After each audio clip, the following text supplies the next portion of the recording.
Mais laissez-moi vous parler d'un frère qui entendra sûrement ce discours et qui s'y reconnaîtra. Un frère qui, je vois certains de mes élèves ici qui le connaissent. Wallahi al-alim. Il est venu me voir il y a cela quelques années. Il est venu me voir et il m'a dit, je suis dans une situation catastrophique. J'ai des mois de loyer de retard. Mon entreprise est en train de faire faillite et je suis à 2 doigts de divorcer avec ma femme. Ça fait maintenant 6 ans que je suis avec elle.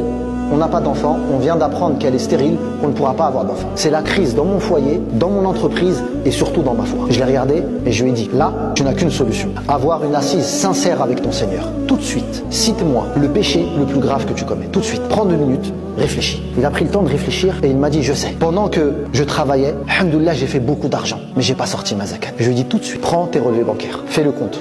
On va faire tout de suite, on va comptabiliser ta zakat tout de suite. Il prend son téléphone, il se prend, tac, on arrive à un chiffre. Je lui dis maintenant tout de suite, à l'instant, paye ta zakat. Il me dit je peux pas, j'ai pas d'argent, j'ai pas un centime dans mon compte. Je lui dis qu'est-ce que tu as à vendre? Il réfléchit, il me dit j'ai rien. Je lui dis réfléchis, il réfléchit, il me dit je sais, j'ai une 2e voiture. Je lui dis bismillah. Connais-tu quelqu'un qui est prêt à l'acheter? Il me dit je sais pas, il y a peut-être un frère qui voulait. Je lui dis donne-moi son téléphone.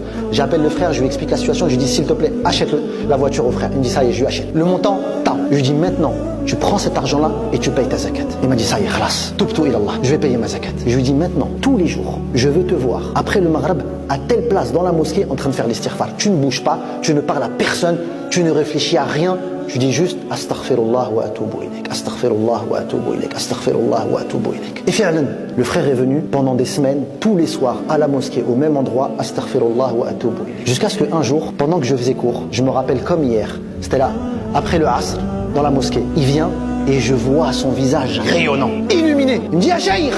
Il me dit, tu vas pas croire. Je lui dis, qu'est-ce qu'il y a? Il me dit, je suis riche. Je lui dis, qu'est-ce que t'as? Il me dit, je viens de décrocher un contrat. Allahu Akbar. Je lui dis, alhamdulillah. Il me dit, mais c'est pas tout, Achaïr. Je lui dis, quoi? Il me dit, ça fait 1 mois que ma femme elle est enceinte, on le savait pas. Rien d'étonnant. Naam. Man lazima l'istighfar, ja'ala Allahu lahu min kulli dayqin makhraja. Naam.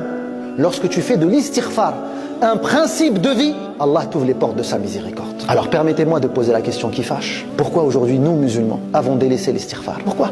Parce que quand on entend man lazima l'istighfar, on s'imagine que ça c'est pour qui?